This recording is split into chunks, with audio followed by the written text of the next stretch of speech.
Bienvenue dans le podcast Dans le Flow de l'été.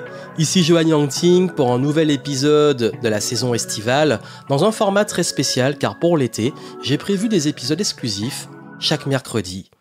Bienvenue et je suis très heureux de vous retrouver dans le podcast avec des épisodes tous les mercredis durant l'été et j'ai mis en place cela pour proposer des épisodes que vous pouvez écouter pendant vos déplacements, pendant que vous êtes à la plage, pendant vos vacances ou si vous êtes chez vous ou à travailler, en tout cas pour apporter des perspectives plus légères mais aussi vous aider à continuer de progresser dans le flow et l'énergie de l'été. Et juste avant de commencer l'épisode, j'ai une annonce très spéciale pour vous dire que nous avons deux propositions spéciales pour vous durant l'été.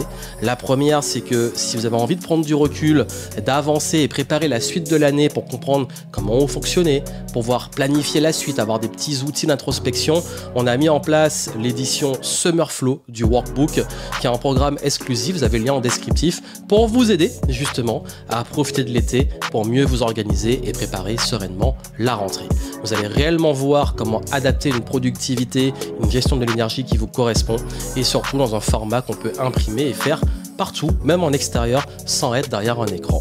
Et si vous avez besoin d'accompagnement, de consulting, je propose durant l'été des sessions flash selon les dispos où on peut se retrouver en visioconférence pendant 1 ou 2 heures pour travailler ensemble, pour préparer votre rentrée. Ça peut être poser vos questions, travailler sur votre stratégie d'expansion entrepreneuriale, votre organisation, selon vos besoins. Si ça vous intéresse, vous avez les infos dans les notes du podcast en descriptif. Allez voir et vous pouvez faire une demande pour pouvoir être accompagné ou faire une session flash durant l'été où on est un peu plus dispo, plus léger et on prépare la suite.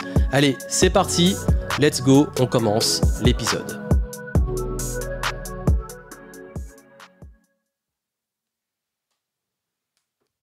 Et si je vous donnais 5 petites habitudes extrêmement simples à faire qui va radicalement booster votre santé mentale? Ce sont des petits hacks rapides, simples, mais tellement puissants. Je vous dis, ça change la vie. Et la bonne nouvelle, c'est que c'est très rare, je connais quasi personne chez qui ça ne fonctionne pas. Je connais personne chez qui ces habitudes, ces bonnes pratiques n'ont pas un impact positif. Et surtout, vous pouvez le faire à votre sauce, à votre façon. Et c'est ma philosophie. Je ne suis pas là pour vous donner juste des conseils généraux et vous dire ce qui est bon. C'est pour vous donner des pistes pour l'adapter à vous et que vous puissiez avancer ainsi et progresser ainsi. Donc voici des petites habitudes qui peuvent vraiment booster votre santé mentale et puis pourquoi pas durant l'été en profiter pour le faire et tester pour voir à quel point ça fait du bien. La première, vous savez, on parle souvent du Miracle Morning, de bien commencer la journée et c'est important, je suis absolument d'accord. Mais on ne parle pas assez d'une pratique que moi j'adore qui est le Miracle Evening. Et je m'en suis rendu compte.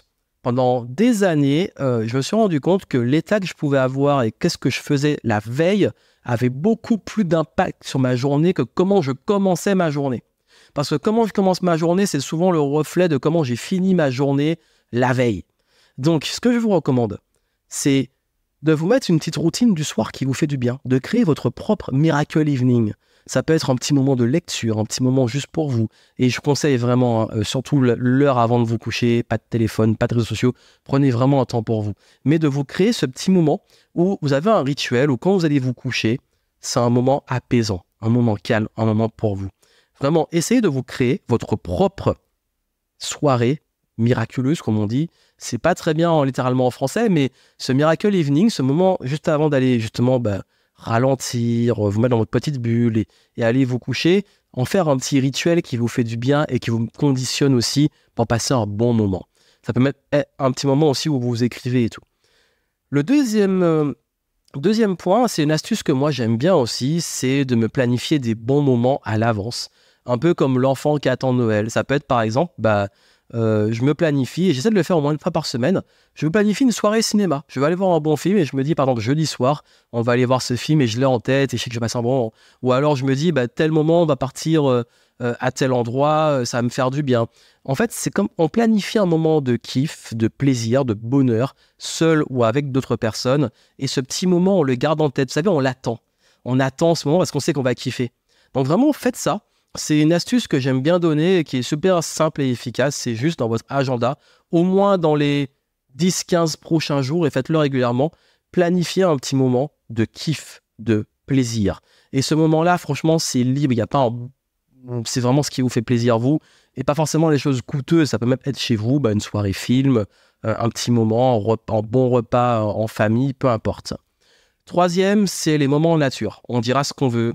Je connais personne qui, s'il va dans un moment, passer un moment, que ça soit en forêt ou près de la mer, on revient en me disant je me sens mal, sauf cas de maladie ou truc spécifique, mais c'est très rare. Ça arrive, il y en a qui n'aiment pas, mais il y a forcément un style de nature qui vous fait du bien. Mais c'est trop sous-estimé.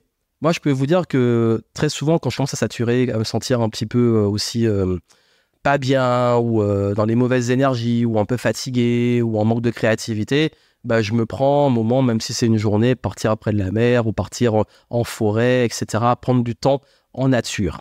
Et puis, bien entendu, il y a aussi un type d'activité qui fait du bien et qu'on a peut-être un peu perdu aujourd'hui, c'est les activités créatives pures. Le dessin, la musique, l'écriture, la création. Même si vous n'êtes pas quelqu'un, entre guillemets, que vous considérez comme artiste, même si je ne parle pas d'être forcément artiste, je parle d'avoir une activité purement créative.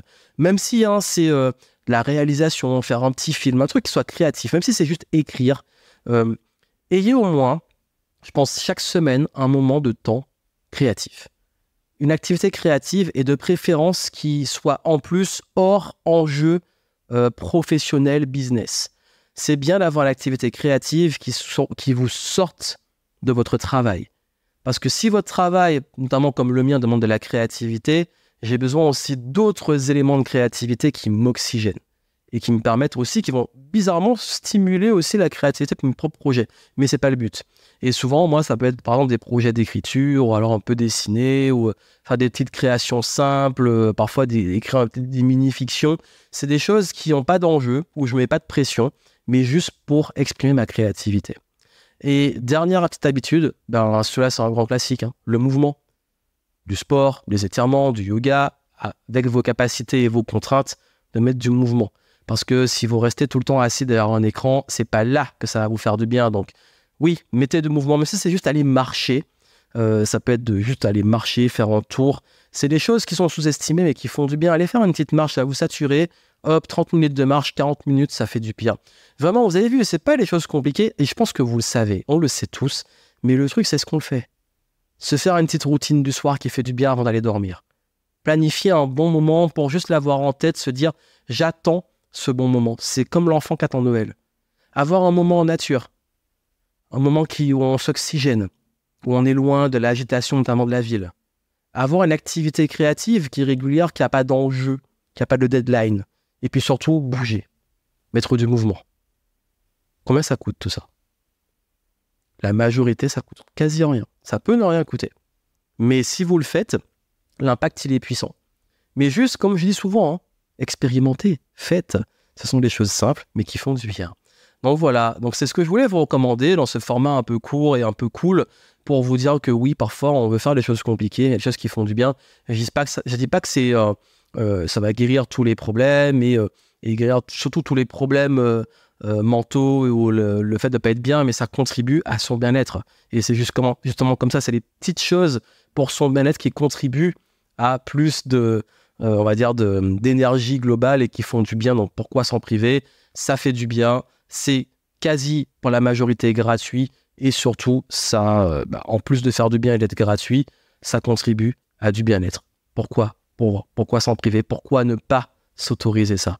Donc, comme je dis souvent, testez, faites-le et voyez ce que ça vous fait. Et vous allez voir, je garantis que ça va vous faire du bien. J'espère que l'épisode vous a plu. Si c'est le cas, pensez à me laisser des petites reviews, des petites étoiles, que ça soit sur iTunes ou Spotify pour recommander le podcast.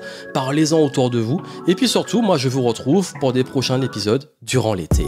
On se retrouve minimum tous les mercredis durant la saison estivale. Et s'il y a d'autres épisodes, ce sera du bonus. Mais en tout cas, le rendez-vous est pris chaque mercredi, un épisode. Et vous pouvez m'écouter sur la route, dans l'avion, dans le train ou chez vous, peu importe, on continue d'avancer et de progresser ensemble. Ça me permet aussi de préparer des petites nouveautés pour la fin de l'année. Et comme je l'ai dit, si vous voulez Summer Flow, vous avez les informations en descriptif dans les notes du podcast. Et si vous souhaitez un accompagnement ou une session flash durant l'été pour préparer la suite de l'année, vous avez les infos aussi en descriptif du podcast. D'ici là, prenez soin de vous, profitez bien et à très vite.